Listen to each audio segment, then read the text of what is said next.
Wisconsin later this evening, as you know, to have a conversation, engage with the American people about his plans to get the pandemic under control, to put people back to work. And Congress is continuing to do their job over the course of the coming weeks. We're looking forward to making progress. There's also news out this morning about a foreclosure moratorium extension. Some of you may have seen the COVID crisis has triggered a housing affordability crisis with more than 10 million homeowners behind on mortgage payments and communities of color at even greater risk of eviction and foreclosure. Today, the administration is taking another step to bring urgent action, relief to the American families struggling to keep a roof over their heads. This is something the president talked about on day one. We talked about on day one, but today the Departments of Housing and Urban Development, Veterans Affairs, and Agriculture announced they will extend and expand the foreclosure relief programs, building on the steps President Biden spoke about a couple of weeks ago. These critical protections were due to expire in March, but as part of today's announcement, the foreclosure moratorium and the mortgage forbearance enrollment window will be extended through June 30th.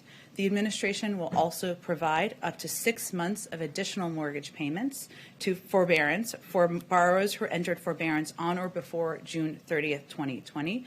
These actions will bring needed relief to most of the 2.7 million homeowners currently in forbearance and extend forbearance options for nearly 11 million homeowners with government-backed mortgages across the country. It's critical, it remains critical, that Congress pass the American Rescue Plan to deliver more aid to struggling homeowners. As we speak, or maybe a little earlier, depending on when the call wrapped, Jeff Zients had a regular call with a number of governors, our COVID response coordinator, of course, providing them with key updates on our pandemic response, as well as hearing from them about the work they're doing on the ground.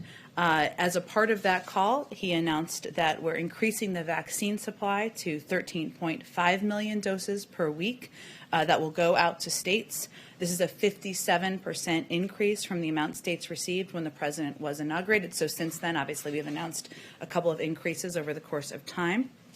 We're also announcing that we're doubling the supply to our pharmacy program. When we announced that, we said it would be building over time. So today's announcement amounts to 2 million doses going to local pharmacies this week, and this program will expand access in neighborhoods across the country so that people can call and make an appointment and get their shot conveniently and quickly.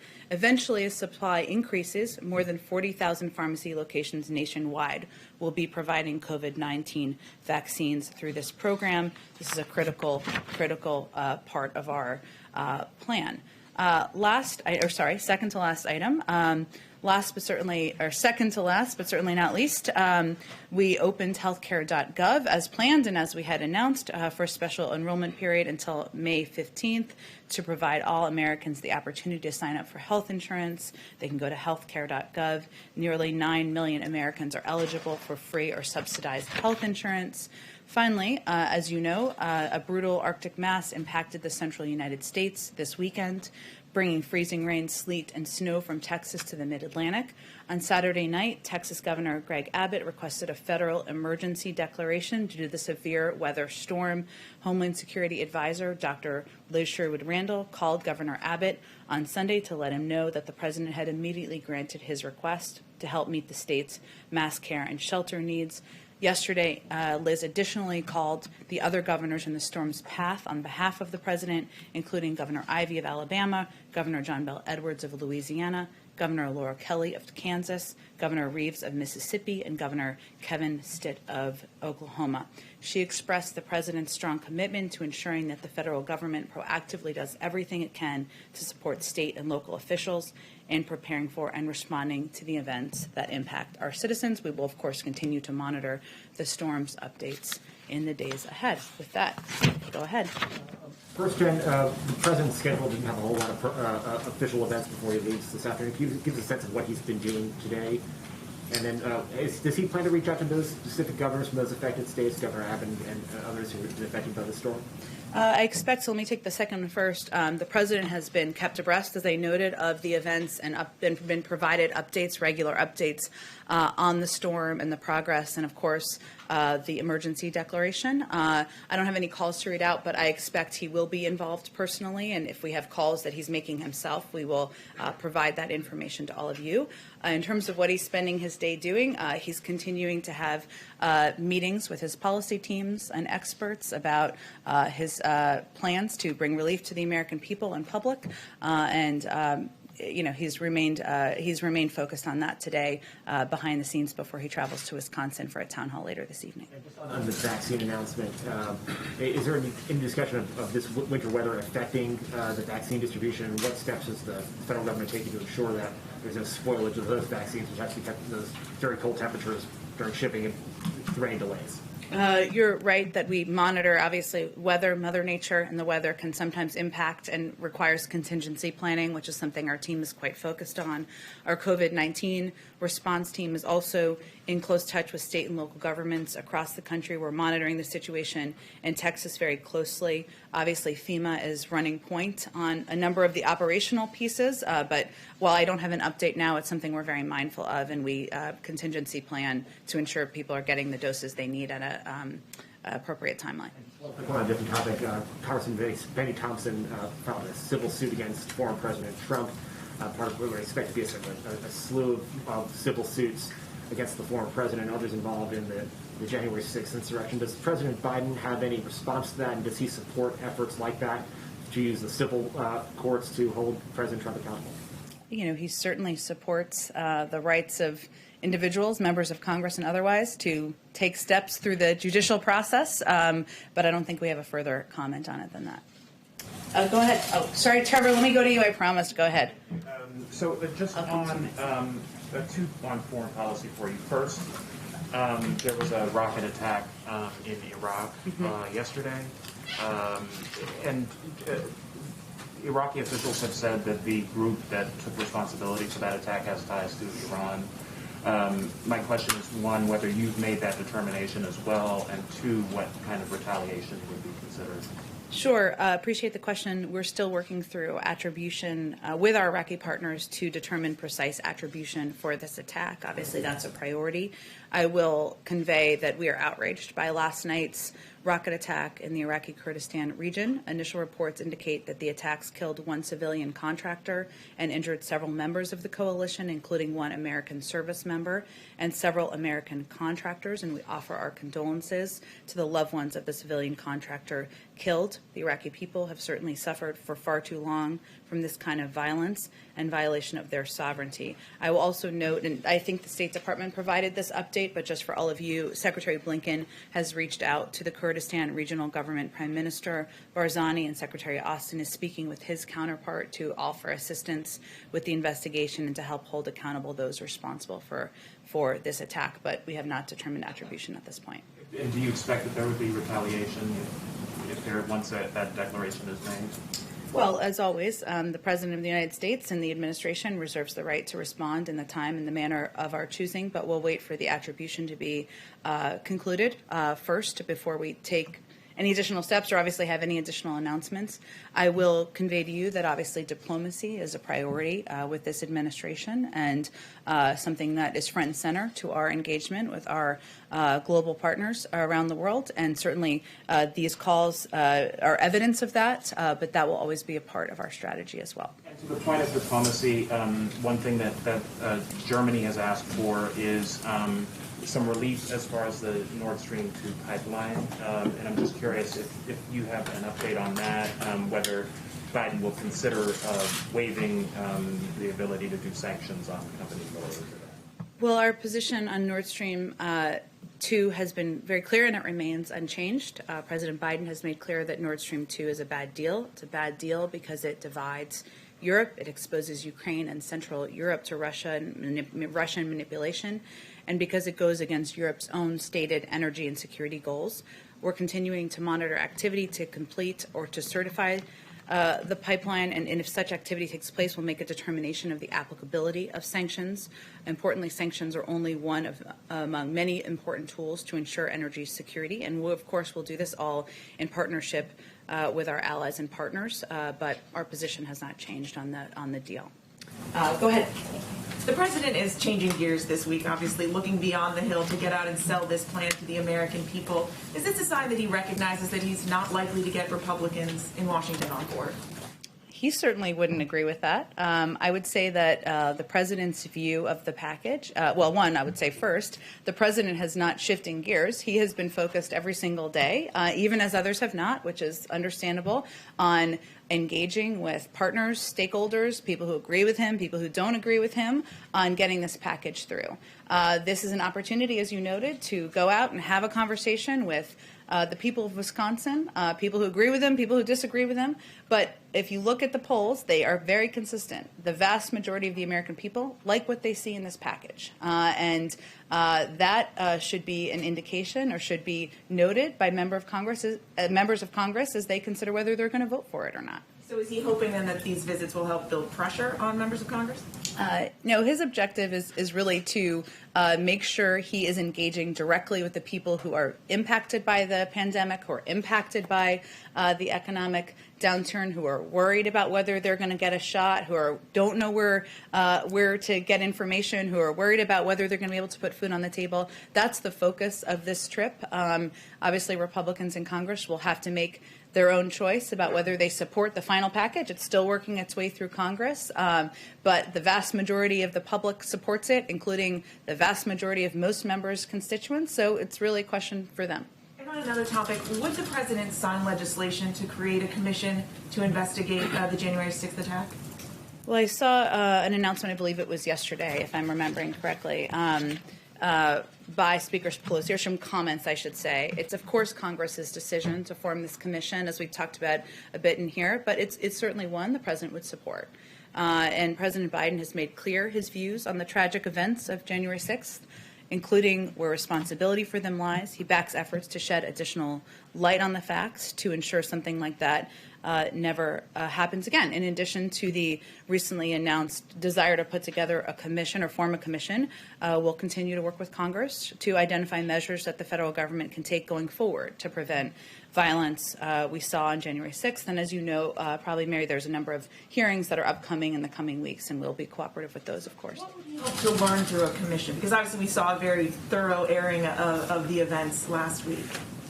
Well, again, I don't think the tenets of the commission have been formed. That's up to Congress to do. We have a role to play in the federal government, of course, with ongoing investigations out of the Department of Justice, but he supports efforts to move forward with it, the desire to have one, certainly understanding and knowing how much the events on the 6th impacted members sitting on the Hill. Go ahead. Jen, thank you. The president, yourself, have frequently cited what you describe as the failures or the shortcomings of the Trump administration as it relates to their response to COVID. We're now nearly a month into this administration. Does the Biden administration now own the coronavirus response? Well, certainly the President of the United States owns the response to the COVID pandemic. That's why he is focused on it every single day. However, it's important for the American people to know what we inherited when the president came into office. And what he inherited was not enough supply, not enough vaccinators, not enough places for vaccinations to happen. Communities had been left to fend for themselves. And so that's what he's been focused on and working on. But certainly, if he were standing here, he would say that's why it's the issue he wakes up every morning and is focused on, because addressing it is what's on the minds of the American people. And he's the president. It's his responsibility to focus on it. Let me ask you, if I can, I want to bounce around a little bit back to the impeachment trial that just wrapped up. You guys posted a statement late on Saturday where he said the final vote, though it didn't lead to a conviction, the substance of the charge, the president said, is not in dispute. Even those opposed to the conviction, he cited Mitch McConnell, believed that Donald Trump was guilty of a disgraceful dereliction of duty, practically and morally responsible for provoking the violence unleashed on the Capitol. So if he wasn't convicted through an impeachment trial via Congress, via the Senate, how should a president who commits acts that President Biden says are not in dispute be punished? Well, I think obviously there was a process that worked its way through the Senate. That's why we put out a statement on Saturday evening. Does he support criminal prosecution? That will be up to the Department of Justice to determine. We're doing something new here, and there's going to be an independent Justice Department to determine what any path forward and any investigation would look like. Absent this president's actions, though, does something like this, does it seem, I mean, Mitch McConnell left that door open to criminal prosecution. Would actions like this, do they meet the bar for criminal prosecution? I am not going to speculate on criminal prosecution from the White House podium. The president is committed to having an independent Justice Department that will make their own decisions about the path forward. Let me ask you a last question on the candidates. Housekeeping around here. TJ Ducklow, as we know, is no longer working for this White House. He was suspended for a week after comments that he made to a female journalist. The president, as you know, on Inauguration Day said, if you're ever working with me and I hear you treat another with disrespect, talk down to someone, I promise you I will fire you on the spot. No ifs, ands, or buts. He didn't fire TJ on the spot. He has since resigned. Has the president's position on talking down or disrespecting others changed? I think the president leads by example, and I try to do the same. And on Saturday, when we announced that TJ Ducklow had resigned his position, something we all agreed was the right path forward, I made clear that every day we're going to try to meet the standard set out by the president in treating others with dignity and respect, with civility, and with a value for others through our words and our actions. He's no longer employed here, and I think that speaks for itself. Go ahead. Jen, thank you. As you prepare to put out an immigration plan as soon as the end of this week, can you give us a little more information on the timing? And also, when it comes to the Dreamers, can you give us any specifics on whether a potential pathway to citizenship will be part of the plan for that particular group? Well, there certainly is part of the proposal that the president outlined and proposed on day one is an earned path to citizenship, right, for 11 million immigrants who are undocumented immigrants who are living in the country. He's also somebody who believes in the rights of the DACA recipients to be in the country. He was here during the of course, Obama-Biden administration, of which he played a prominent role, important role, and supported that program. We've outlined the tenets of what we think the proposal should look like, which includes that, but also includes funding to address the root causes, includes investment in smart security. But Congress will have to work through what it looks like moving forward and what components will be included in here or what components could be dealt with separately. And how important will it be to this administration that this be one overarching, large, comprehensive package versus pieces of an immigration plan that are broken up and passed separately? Well, I understand and I've read, I know there's different points of view and different views from prominent and important advocates on this particular issue, but we're going to let the bill be presented formally at some point soon. I'm not going to get ahead of that process, and certainly the president feels that all of these requirements that are in the bill, these components of the bill, are what makes it comprehensive. They all need to be addressed. That's why he proposed them together.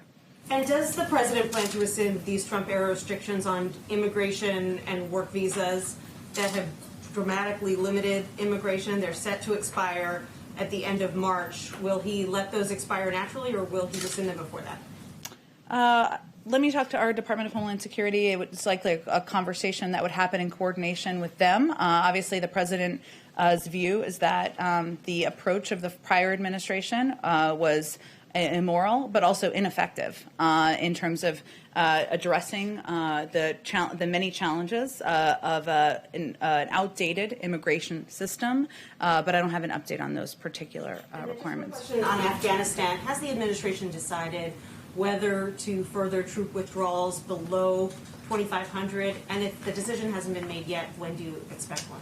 I don't have any update on that front or a timeline of when any additional decisions will be made. Do you feel that the previous administration withdrawing troops so quickly tied this administration's hands? I think the president is somebody who is not new to the global stage and certainly not new to the difficult decisions that need to be made around issues related to Afghanistan, issues related to the men and women who are serving, and our own national security. So he's making decisions through that prism, but I just don't have an update on what any timeline will look like. Go ahead. Thanks, Jen. First, on the vaccine, you were talking earlier about how the president wants to address the concerns of everyday Americans with the vaccine and the pandemic. one way the White House Chief of Staff proposed doing that last month was creating a national clearinghouse for vaccine information that would either be available online or through a hotline. Can you update us on the progress of that? Is that close to being rolled out? I don't have any update for you other than to convey that our team is always considering a range of options to make information more accessible, ensure more people, more of the American public know how they can get a vaccine, when they can get a vaccine, where they can go to get a vaccine. That's part of the reason the president is, of course, traveling to Wisconsin, but I don't have any update for you on a clearinghouse or a website. It sounds like that's only still under consideration. Is that something that's really not in the works at the moment? There are a range of options under consideration, and their focus is on taking the steps that are the most effective and efficient and prioritizing those in the order through which they would help the American people. Now, on the situation in Texas, beyond disaster relief, is the administration considering any actions to address not only Texas's power grid, but the power grid in the central United States that seem to really struggle with the winter weather? In addition to some other issues, I know Texas is not really part of the national power grid. Is the administration looking at that situation and considering any kind of actions in the short term to address it? Well, I think our focus right now is ensuring that the millions of people across Texas who are impacted by the storm get the relief they need. Obviously, that's why the president and his Homeland Security advisor took very quick action over the weekend. Clearly, as there are investments in the future, in energy forms of energy, I should say, across the country. They'll need to plan for inclement weather, but I think that's a discussion and conversation. So a little bit down the road. Well, the fact that the Texas grid is not part of the national system, was that alarming to anyone in the administration? I mean, would you prefer that there be a national grid that's all integrated? I would send you to the Department of Energy and others to answer that question. Go ahead. Thanks, Jen. Back on tonight's trip, is there any particular reason Wisconsin was chosen as the site of tonight's conference? You don't like Wisconsin? No, It's a little cold. I looked it up this morning, but I've been there. It's lovely, but is there any particular reason why? Is it Ron Johnson and trying to put pressure on him, or engage Democrats in a state the president just won? Why Wisconsin? well, Wisconsin is a state where clearly there are Democrats, Republicans, independents, as we saw from the final outcome of the vote in November, people who have different points of view on a range of issues. And it was a state that where people have been impacted by the pandemic. They've been impacted by the economic downturn. And the president felt that he could have a good conversation with people about the path forward and also even people who disagree with him. So it was not more complicated than that. I want to ask you about the president's ambitions in terms of getting Congress to pass gun control measures. In a statement you issued over the weekend, the president said the time for action is now. You're asking Congress to do a lot of things now. What is your timetable for action on what the president calls common sense measures, and what's the realistic hope that you have that they'll pass both houses? Well, we haven't proposed a package at this point, so it's hard for me to make a prediction about its likelihood of passing. But I will say that the president is somebody throughout his career who has advocated for smart gun safety measures. He has not afraid of standing up to the NRA. He's done it multiple times and won on background checks and a range of issues. And it is a priority to him on a personal level. But I don't have a prediction for you or a preview for you on a timeline of a package, and certainly not what it would look like and how it would go through Congress. One more question for you. The colleague who sat in this chair last week asked you a question about whether this administration sees Saudi Arabia or Israel as allies of the United States. Your answer was interpreted by some as something other than yes, so I want to give you an opportunity to answer that question more directly now. Well, first let me say on Israel, I know there's been some questions about when the president will speak with Prime Minister Netanyahu, which was, I think, the root of that question or how the question started. So let me first confirm for you that his first call with a leader in the region will be with Prime Minister Netanyahu. It will be soon. I don't have an exact day for you, but it is soon. Stay tuned. Israel is, of course, an ally. Israel is a country where we have an important strategic security relationship, and our team is fully engaged. Not at the head of state level quite yet, but very soon. But our team is fully engaged, having constant conversations at many levels with the Israelis. And on Saudi Arabia, I would say, we've made clear from the beginning that we're going to recalibrate our relationship with Saudi Arabia, and that President Biden, and one of the questions there was also, just to go back to the context of it, whether he would be speaking with MBS. And part of that is going back to engagement counterpart to counterpart. The president's counterpart is King Salman. And I expect at an appropriate time he would have a conversation with him. I don't have a prediction of the timeline on that. But I'll also say that, we have Saudi Arabia is in a position where they are defending themselves from threats from the region. They have critical self-defense needs, and we will continue to work with them on those, even as we make clear areas where we have disagreements and where we have concerns. And that's certainly a shift from the approach of the prior administration. Okay, go ahead. Just following up on his question, does the president still plan to take executive action on gun violence?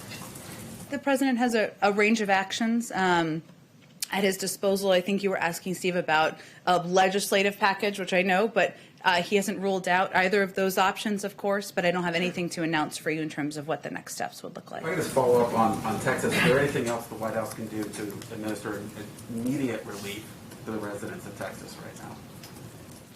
Well, I think we are our team, our national security team, and in part led by Dr. Liz Sherwood-Randall, who is our Homeland Security Advisor. A position I would note that did not exist in the prior administration is in close contact, I should say, monitoring developments of the storm. The president is kept abreast of that as well, and we are engaged with them on what their needs are and what steps can be taken. Of course, declaring a federal disaster declaration ensures that you have access to national resources, and I think that was a step that was welcomed by the governor.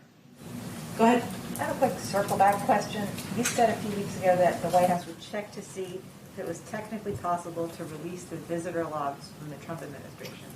Is there any answer on that? I actually did answer that question. So, yes. What was the answer?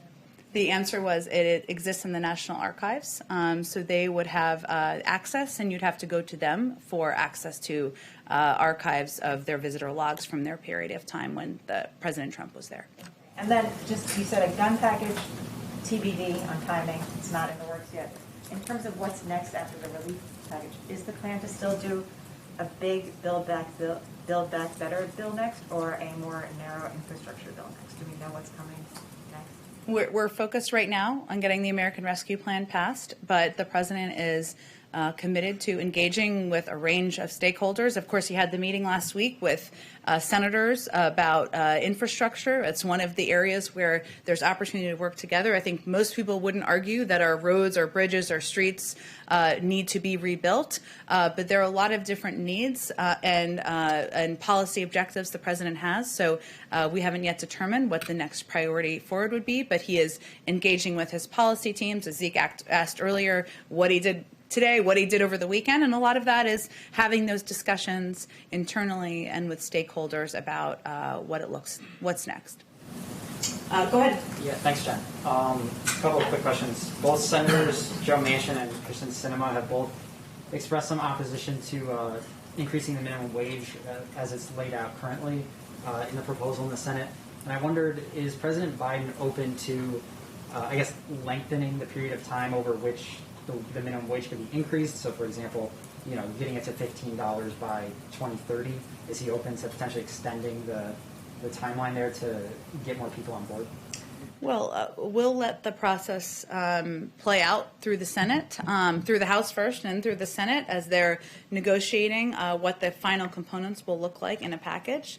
The president put an increase in the minimum wage in the initial package because he thinks it's important for American men and women who have a full-time job, working hard, to have a decent wage, and he thinks it's a long past time to raise the minimum wage. But we'll let the process see itself through, and I'm not going to negotiate what he'd be open to and not from the podium. Just a couple other quick ones. One, I just wanted to clarify something. Prime Minister Trudeau's office, after his call with President Biden in January, he said that they had agreed to meet in February, and I just want to see if you clarify, did they plan to meet in person, or was that just, the phrasing was off and they planned to have another call. I was just curious. If You can meet over video, as we all know. I don't have any timeline of a meeting to convey or to confirm for you, though I would anticipate for all of you that it will be a couple of months before their president has an in-person or invites a foreign leader to meet in person here at the White House. And the last thing, spring training for baseball starts this month, and I wondered. So my husband tells me. Has the White House or the Biden administration been in touch with Major League Baseball to give recommendations about safety protocols, about whether it's safe to have the season at this point? I'm happy to check with our COVID team and see if they've had any conversations. Obviously, this is not the first season during the pandemic, but I will check and see if there's any role we have to play here. Go ahead in the back. Thank you, Jen. With the President Trump's impeachment behind us, do you believe an impediment has been removed in terms of passing the COVID Relief Act? I mean, was that a distraction for anyone on the Hill or in the White House?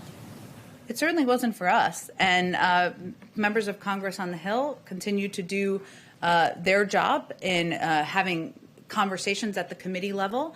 It was obviously an important week in our nation's history. The president we put out a statement from the president on Saturday, and we understand why there was a focus on it from, of course, the media and also from many in the public. But we have said from the beginning that the president would remain laser focused on getting the American Rescue Plan passed. That's exactly what he did last week and what he'll continue to do this week. And we are pleased with the urgency we've seen from members of Congress as well. Go ahead. Jen, does the president still plan to address Congress this month, as he has said he expects to? And do you have any information for us about the timing?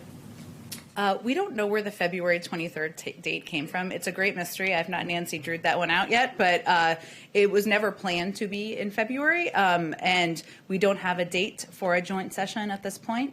Certainly the president looks forward to addressing the public. We remain in touch with leaders in Congress about a timeline and a format and what that would look like. Obviously, it won't look like it has looked like in the past, that many of you have covered and I've attended, where you all sit on the floor of Congress and the president gives a speech because of COVID. But we're not behind any timeline because that date was never accurate. And then one more on immigration. There's a federal judge in Texas who could soon decide the fate of the DACA program for Dreamers. If he moves to kill that program before Congress addresses the issue, what is the administration prepared to do to shield this population from deportation? Well, the DACA program is important to the president. It is a program that he has long been committed to protecting and preserving and taking every step he can to do exactly that. I'm not going to get ahead of a judge's ruling in Texas, but we will certainly watch closely, and if there's more to say after that, we will share it. Go ahead. Jen, Mitch McConnell said on the Republican opposition to COVID relief, he said this is going to help unify their party. He said, I don't think many Republicans are going to be up for many things that are coming out of this administration. You remember what Mitch McConnell said in 2010 about the about the Obama administration. Then he said the single most important thing we want to achieve is for President Obama to be a one-term president. So I guess my question is, what lessons were learned from then? And given McConnell doesn't see any political incentive to work with Democrats, can you work with someone who isn't motivated to work with you? Well, the president has known Senator McConnell for some time, and he's spoken with him a number of times, and he's certainly hopeful that they can find a way to work together and addressing the challenges facing the American people. But I don't know if it's about lessons for us as much as, the country's looking. Well, here's the thing, though. The country is looking for action. I mean, the country is looking for progress, for solutions on COVID, on the economy. The package that the president has proposed has the support of almost 3/4 of the public in most polls. So I'm not sure what numbers Senator McConnell is looking at, but the American people have been clear what they're looking for. And if they make a decision, Republicans in Congress, Senator McConnell, to vote against the will of their constituents, I would suggest you ask them why that's smart politically for them to do. Go ahead in the back. Good afternoon. Owen Jensen, EWTN, Global Catholic Network. So regarding the American Rescue Plan, groups like pro-life groups, including the Susan B. Anthony list, very concerned that millions of U.S. taxpayer dollars will go to the abortion industry in violation of the Hyde Amendment. we know where President Biden stands on the Hyde Amendment, but that being said, can this administration right now guarantee, if the American Rescue Plan is passed, that no taxpayer dollars will go to the abortion industry? Which component of the American Rescue Plan are you referring to? I'll pull it up right here. A $50 million funding increase for the Title X program, $750 million for global health activities, and billions in funding for community health centers without applying the Hyde Amendment. Well, the president's view on the Hyde Amendment is well known, as you have stated in your question. He also believes that community health centers are a key part of addressing the pandemic, of ensuring that people in communities have access to vaccines, have access to treatment and information about making sure they're healthy and their loved ones are healthy. So that remains a priority to the president. He's shared his view on the Hyde Amendment. I don't think I have anything new for you.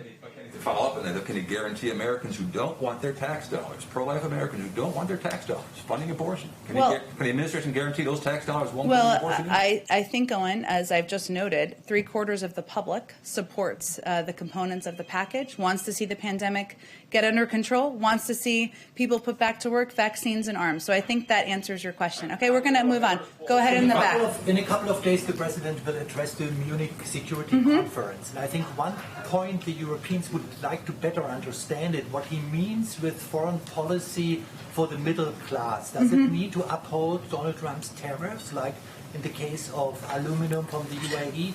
The Biden administration used the same reasoning as the Trump administration. I can assure you that this president is not looking to the last presidency as the model for his foreign policy moving forward.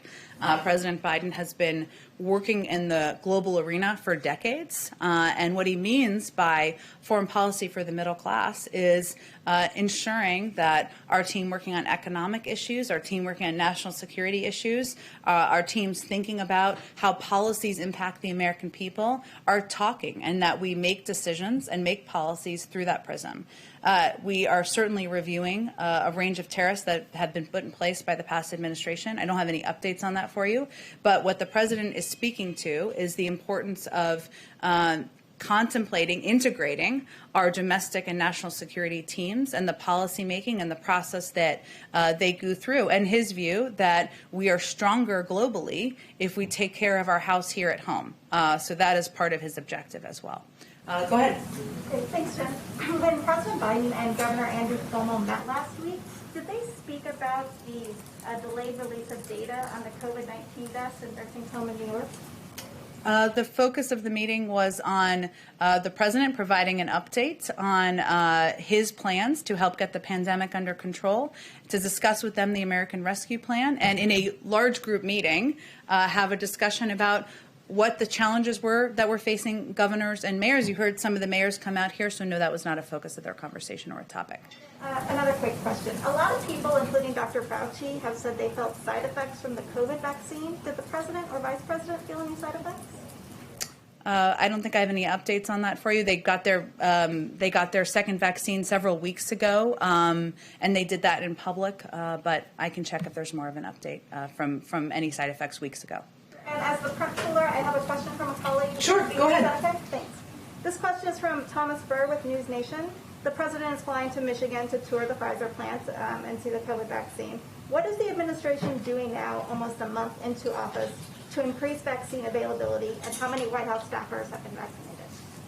We provided an update maybe a week ago or so, and our focus is on being as transparent as possible with our efforts to vaccinate senior staff and other staff who are on the White House complex. We have a limited footprint as well here because every staffer is tested on a daily basis as well. I think we said the objective was to have hundreds vaccinated by the end of February. I can double check if that's the latest update on that particular front. What was your other question? And then what is the administration doing now to increase vaccine availability? To the American public? Yes, now almost a month into the administration. Well, we're taking a couple of steps. One is we're increasing supply. Obviously, the president took the step of purchasing enough vaccines to ensure we have vaccines available to vaccinate every American by the end of July. We've also increased by 57% the vaccine supply that's going out to states. We've also taken steps to increase the number of vaccinators we have, people who can actually put those shots in arms. So that includes deploying members of the National Guard, taking steps including ensuring that retired nurses and doctors can be a part of the vaccination crew, that is vaccinator crew, I should say, that is putting shots in arms. So we've increased the number of vaccinators, and we've also increased the number of vaccination sites, partly by putting a plan in place to have several hundred community health centers where vaccinations can be distributed, working with states on mass vaccination centers, working with pharmacies, as I announced earlier in the briefing, I should say, to get vaccines in the hands of pharmacies, which 90% of the public lives within 5 miles of a pharmacy. So there are a number of steps, but our focus has been on those three components: increasing supply, vaccines, increasing vaccinators, the people who can put those vaccines in arms, and increasing vaccination locations so people know where to go. Go ahead. Sorry, just wanted to quick follow up on the President's appearance before a joint session of Congress. In his primetime address last month in January, reading from prepared remarks, he said, "Next month, in my first appearance before a joint session, I will lay out my Build Back Better plan." So it feels like he did say it was going to be in February. Well, what I was referring to is there was reporting on February 23rd, and I don't know where that date came from, which has never been inaccurate. So it was the February 23rd wasn't just an inaccurate date. No one's fault. It just was, and it created some confusion. So I was just trying to clarify it. Obviously, the president looks forward to speaking to a joint session. We just don't have a date yet for when that will be, and obviously it will look different because of COVID and because we want to be safe and project that safety and our responsibility of projecting that to the American public. There's no specific reason it was potentially delayed from what the president himself thought last month. There's not, and he conveyed, he is looking forward to providing more details on a jobs package and, next steps in his agenda, and he still is looking forward to doing that, and we just don't have a date yet to announce for all of you. Thank you, everybody. Have a good day. Thank you.